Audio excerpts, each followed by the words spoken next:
Yeah, well, Seabass was a lefty, so still got it. How was the receiver kicking? How was it? Not good.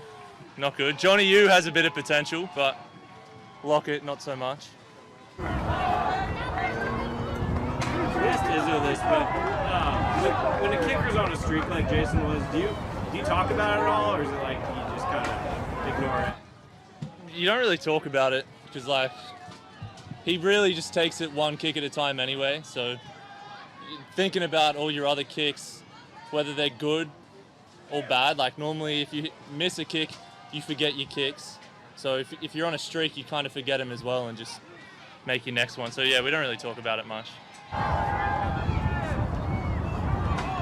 And all three of those Ursula kicks missed, or did one go through, right? Yeah. One left. Yeah. How would you critique his kicking form though? Not good. I mean, he didn't make any, so. You said that you actually got in more work last year when you didn't have to. You went into the offseason working on your own kicks. Now that you're here, is there still a benefit to you? Like, how do you manage to keep the workload up, but also maybe get other things done? Well, yeah, that was more so not going to OTAs, because we still had training camp last year. And this year we didn't really have OTAs either, so I was able to still get a lot of work in. So I had a pretty similar schedule this year to last year, and I kind of like it this way, so see how it goes. Do you change anything differently? Like, you know, some positional players will change. Did you add anything new or not? I mean, you're always just kind of working on everything. So not really. I didn't really add any new drills or anything. I really just get a lot of reps in. That's basically it. I had access to a gym for more of the off season this year compared to last off season. I guess that would be the only difference.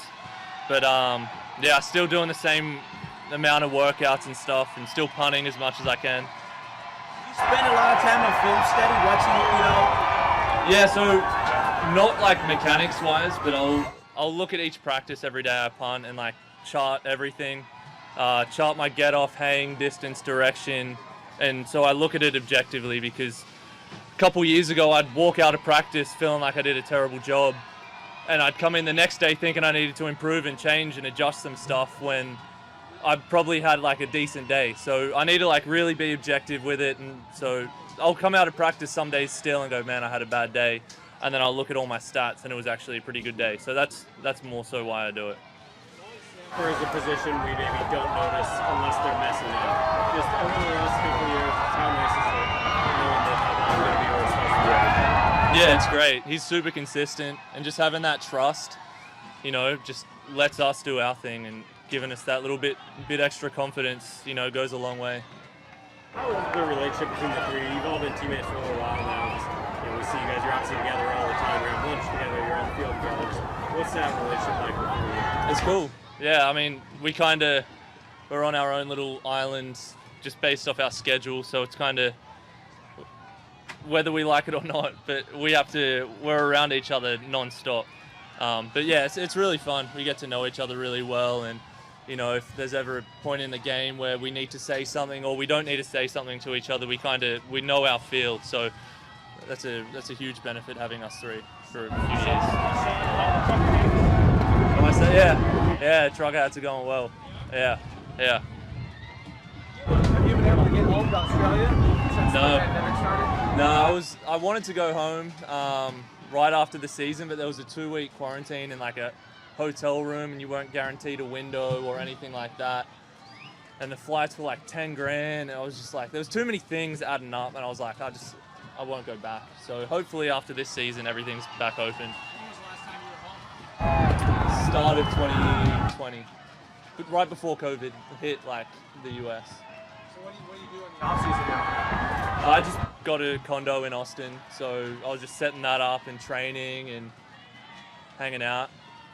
Pretty much that's all you can really do. Normally I'll go home and catch up with family and friends and stuff, but I got a lot of friends in Texas, so spend most of my time in Texas. What are your off-season? Are you one of the few NFL specialists who doesn't play golf?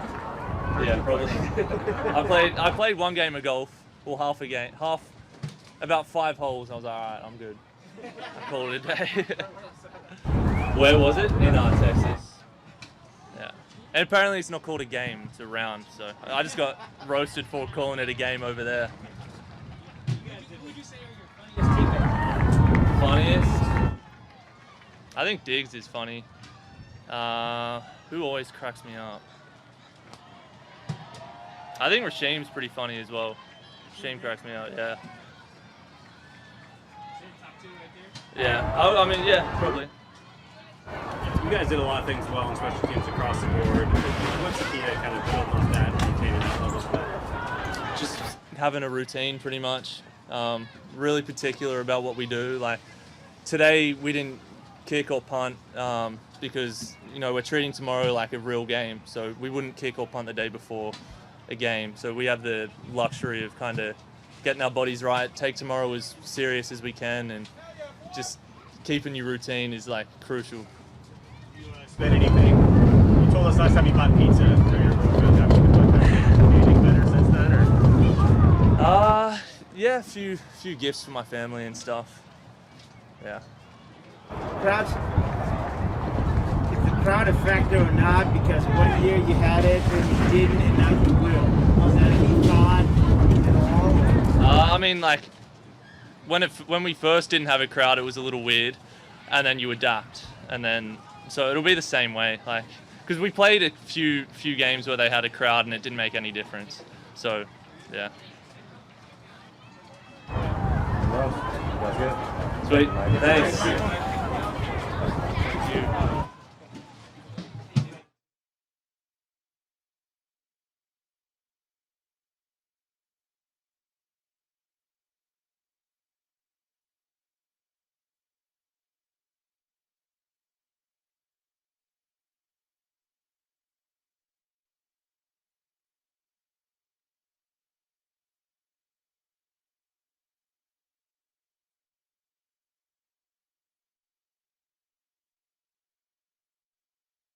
What it's like to have fans. So again, adding football.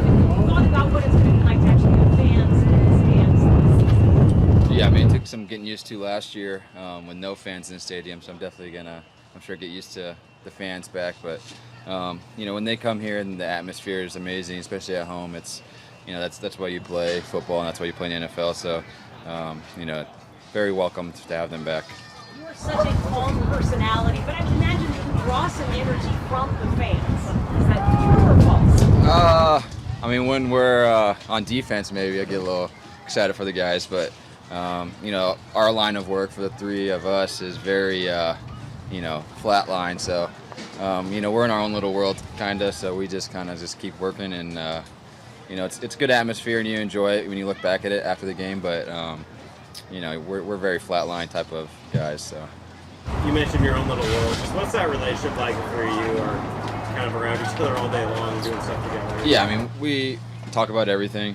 There's a lot of time in the locker room when they're in meetings, but we have very similar routines in terms of working out in the morning and stuff like that. And we have some similarities and we have some differences, but we figured out what each other like, and we work well. We gel well. It's very easy coming back from off season and stuff like that, just to get right back in rhythm. So, blessed to have those two guys working, with me.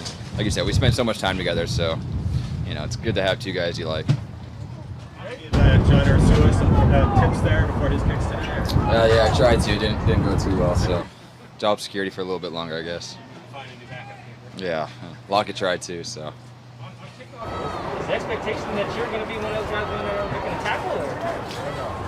I mean, last year and this year too, we have, some guys that, can cover some kicks, and, there's some times where we just want touchbacks, and there's times where we want to, force the return team to bring the ball out, because, we can get the ball back, we can get better field position than the 25, so, we'll mix it up for sure. We did that last year, and it worked out well for everybody, so. Did I see you training with the track man?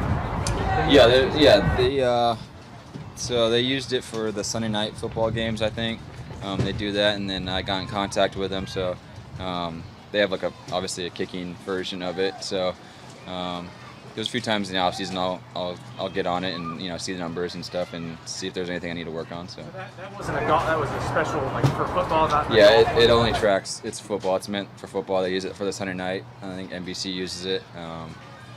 So yeah, I mean, I wouldn't use it every day because then you could kind of get lost in the numbers. But it's good to kind of see different things I'm working on and what my ball's doing. What kind of numbers does it tell you? It tells you height, the line of scrimmage. It tells you the apex of your kick, the ball speed, what it would have been good from for distance-wise. Works for kickoffs. They just got into punting with it too. Some punting that you can see from just the hang time and distance, but it's good to kind of get a look at it for field goals for sure. What is the important numbers that you look at to get Line of scrimmage, the height there. They kind of have like an average of the NFL kicks, and then just apex. And you get Sunday afternoons. In the fall you get some wind, so that you can kind of tell where your ball is going to kind of hit that apex and lose speed and start moving around a little bit. So, but line of scrimmage is the big one for me. You have quite the streak going into the season. That's just something you don't really think about it all year. Yeah, I mean, we're out there trying to make every kick. It's it's the NFL. It's kicking in the NFL. You're out there to make every kick. So, it is what it is, and you just kind of keep rolling. So. On the height and then the line of scrimmage, you work on strength. Is it just more of how you fulcrum and how you it's a mix of everything. It's technique. It's strength. It's just working on different things in the off season and things I do well already, and just kind of working on it. If decent height on mine, so I'm just making sure it stays there. So. What's the lowest round of golf you shot this offseason? I shot 70 at my course down in San Diego. Play a lot of golf in the off season, and then once camp starts, put them away. So they're sitting in the garage, lonely right now. So. Anything else, guys? Thank you. Appreciate it, guys.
First time.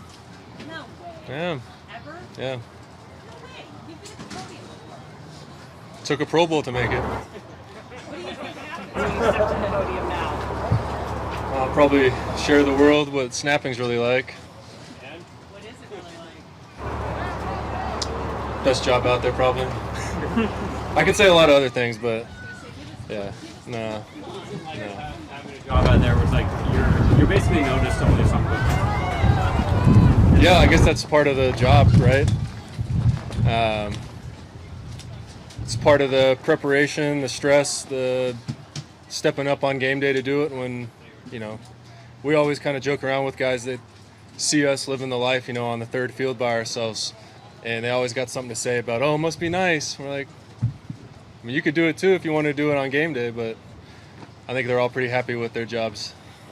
How would you characterize that? Because when we were talking to Jason, he's saying obviously you need to be flatlined, right, with energy level. Meanwhile, the rest of the team is feeding on those 12s. Doesn't make the non-situation.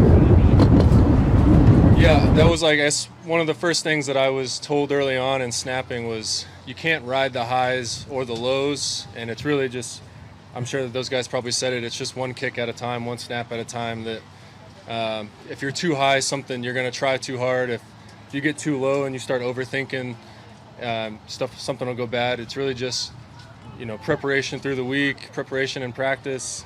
It's something now that we've done a million times that you just go out and trust, how you've prepared and be ready. You mentioned the three of you doing your own thing. What's that? I mean, you guys have been together now for 3 years. What's that relationship like between the three of you spending all the time together? Yeah, it's great. I mean, it's great on and off the field. Coming in now with us being together for a few years in a row here, it's been really nice for our operation. Just you build chemistry off each other. Cues and timing and rhythm. Something that I went through not having my first couple of years here, going from having a new kicker, then a new kicker, and then a new kicker and punter, and then me and Jason and Michael now being together for a while.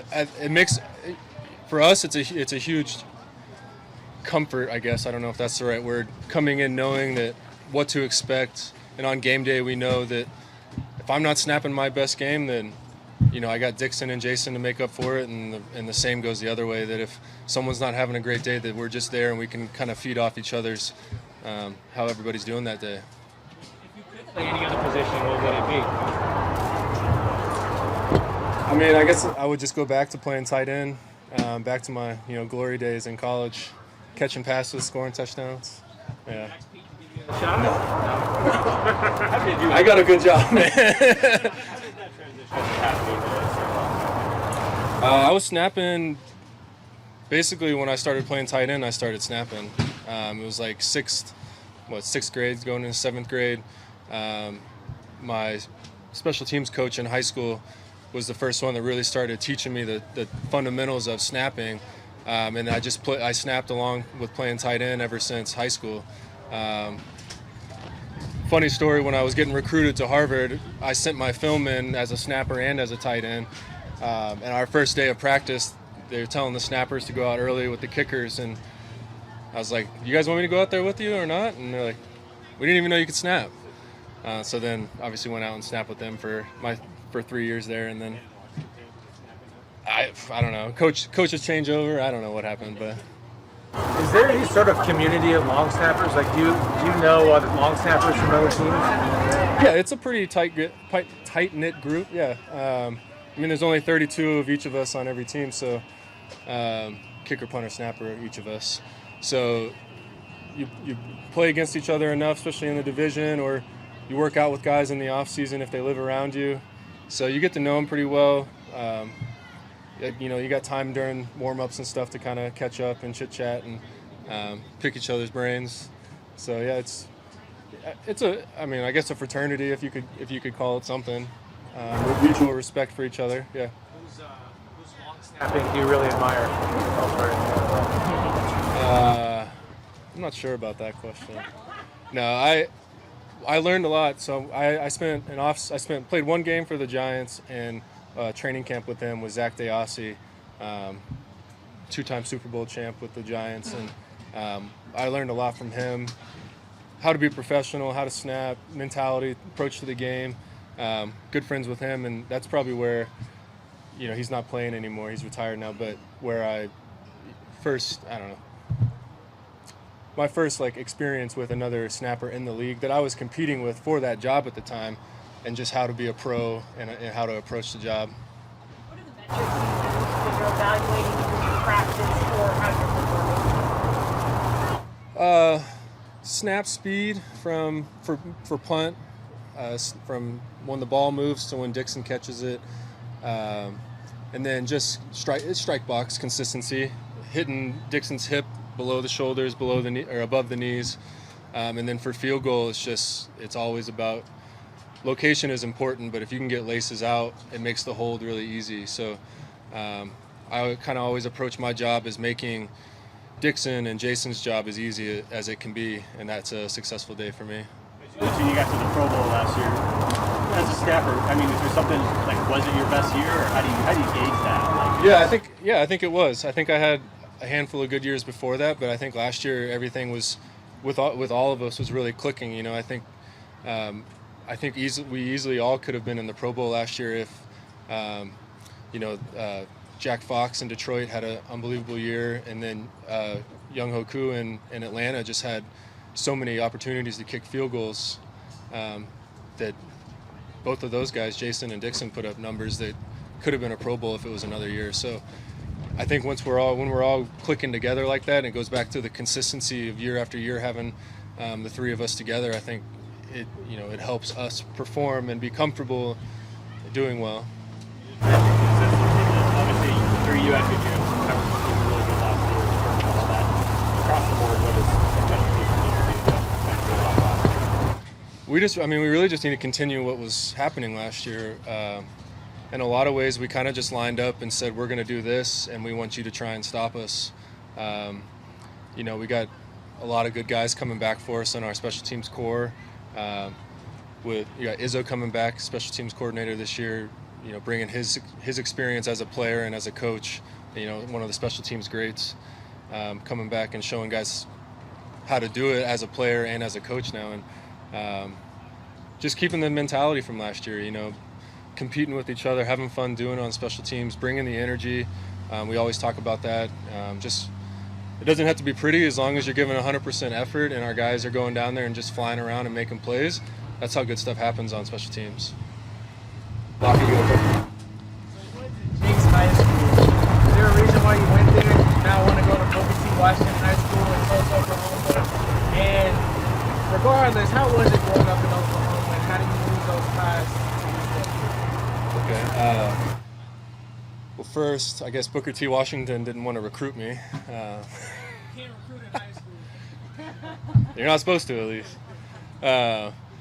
And then Oklahoma is the roots, man, right? Like, started playing football from as young as I could be, playing flag, going up to tackle football, part of your life. Grew up with great high school coaches, Mighty Might to high school coaches, growing up with them, and great programs. Playing high school football in Oklahoma, I think really made my transition to college pretty easy. I don't know if you could say the same thing about going from Booker T to K-State, but I live in Massachusetts now, and I've seen some high school football up there, and I just kind of makes me look back at what football was like down in Oklahoma. So I don't get back there as often as I'd like to, but yeah. Your school, did they play Booker T? We did a couple times. Most years we were in different divisions, but we scrimmaged a couple times, and then what was it? Is that your senior year? Freshman year, they beat us in the 6th, 7th. I was a freshman though, so I was on. Were you guys in 5A back then? You were still in 5A? I was in 6A that first year. That's my first year. Has your school played where Trey Brown went to? Here's Tulsa Union's our rival, backyard bowl rival. We was 5-0. We beat them in scrimmages, bro. You guys good? Thank you, Adam. Now you get to the podium and pass them back. There you go.